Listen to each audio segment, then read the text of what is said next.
This is the story of a local boy who hasn't quite yet made good. But while he may be a bit short of cash these days, he is not short of critical acclaim. In the music world, he is routinely compared to the greats who inspired him: Les Paul, Merle Travis, Chet Atkins. In the trade press, he has been called everything from the world's greatest unknown guitarist to the fastest player alive. So, if this guy's so hot and he lives right around here, how come you haven't heard of him? Well, that has more to do with the vicissitudes of the music business than any failing on his part, but his luck could be about to change. He recently made the cover of Guitar Player magazine, got a cameo part in a soap opera, and is oh so close to signing that major label record deal. His name is Danny Gatton, and as you are about to see, he is finger-picking good.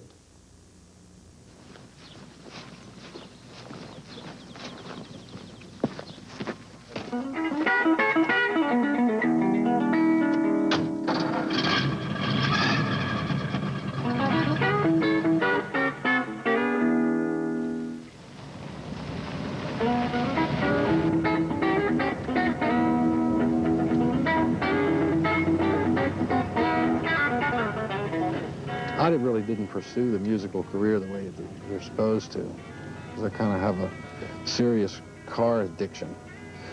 And I have a one-track mind, and I get into building cars, I kind of let the guitar playing slide. Local guitar hero Danny Gatton is out for a spin with his daughter Holly Ann on the back roads of Charles County. In a '34 Ford he acquired in trade for his original '53 Fender Telecaster guitar.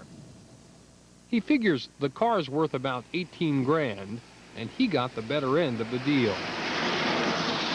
And I got an old junker '34 yard car sitting over there. You said that was a yard car. Yard car. Well, what's a yard car? It's beyond fixing. With a brushed-on paint job from a distance, it looks good sitting in front of an old farmhouse. I mean, you know, you see pictures, paintings, you know, that sort of thing. If you're a car nut, I mean, car nuts all like that. I don't care how rotten it is. It's an old Ford sitting out in the yard. This is the country equivalent of a pink flamingo in the yard, huh? Yeah, exactly. I wish I'd have thought of that. Danny's an obsessive shade tree mechanic, but all his spinning wrenches, as he calls it, has kept his career in neutral. Oh, no, we could get killed like this.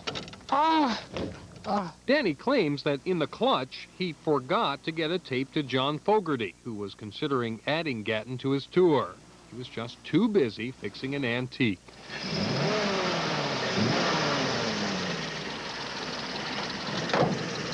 Is the real Danny Gatton the car builder, or Danny Gatton the guitar player? Both. And I'm also an amateur archaeologist of sorts. You know, I'm into American Indian archaeology, so those three things are my main interests. Born in 1945 in southeast D.C., Gatton has been a local legend since he first started playing in '57. Since then, he's been surviving by playing mostly small Washington clubs, polishing a style considered by most in the guitar world to be nothing short of genius. Danny's passed up many opportunities for the big time over the years, but as evidence that now, in his mid-40s, he's finally getting serious, he's hired his first manager, Ellis Duncan. He's a very shy, generous person off stage, and a bit of a pit bull, if you will, on stage. He's a very aggressive, exciting, combustible guitar player. And he draws upon, at any minute, any number of styles and emotions, and he channels that into a particular note or feel he's trying to portray at the moment.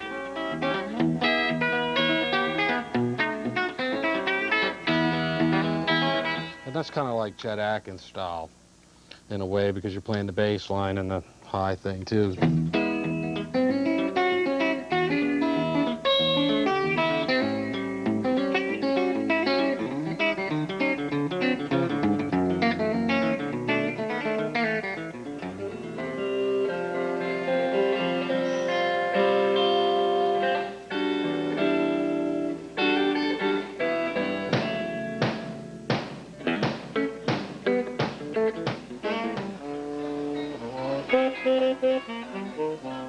But Danny is not a back porch picker.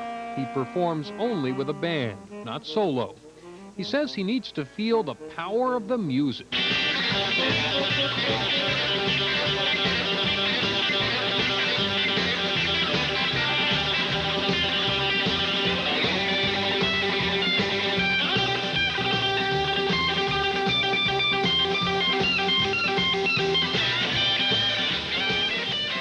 My mind is a tape recorder that plays back everything I've ever heard. I've always been a musical sponge.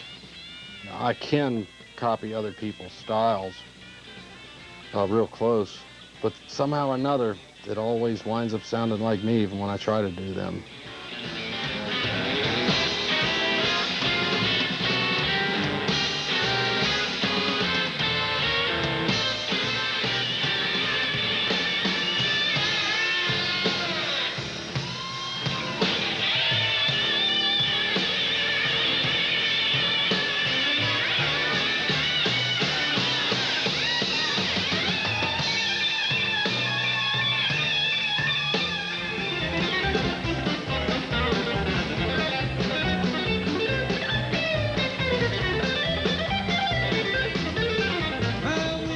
Gatton's six-string prowess is as much about versatility as virtuosity.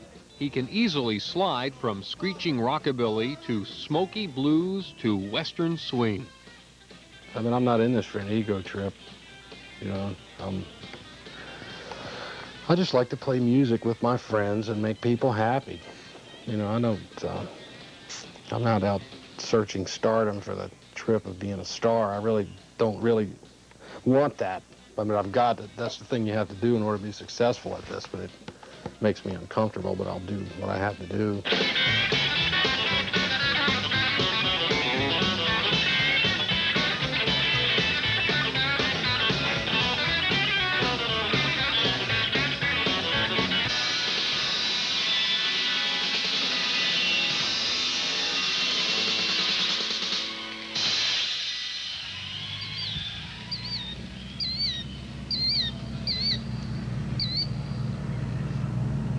For now, Danny Gatton seems to be enjoying his life in the slow lane. He seems to sense that if the success everyone says is due him doesn't come now, it may never. He almost gave it all up 5 years ago, but he's going to give it a real run this time. But there's always the cars to work on and the 100-year-old farmhouse to fix up. And his wife, Jan, has a good job with the National Science Foundation.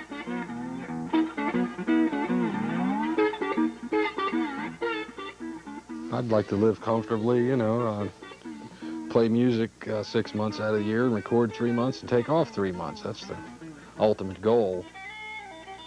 I'd build a garage and mess around with cars and grow some things out here and enjoy life.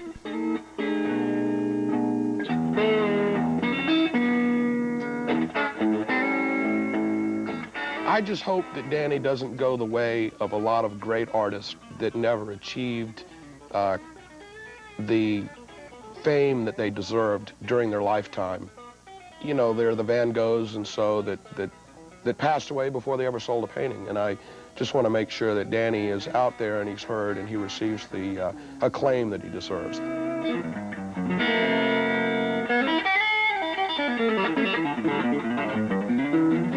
I quit playing a few years ago and did nothing but build cars for a living, building street rods and customs. And I really enjoyed that, but the call of music, once it's in your blood, you can't stop.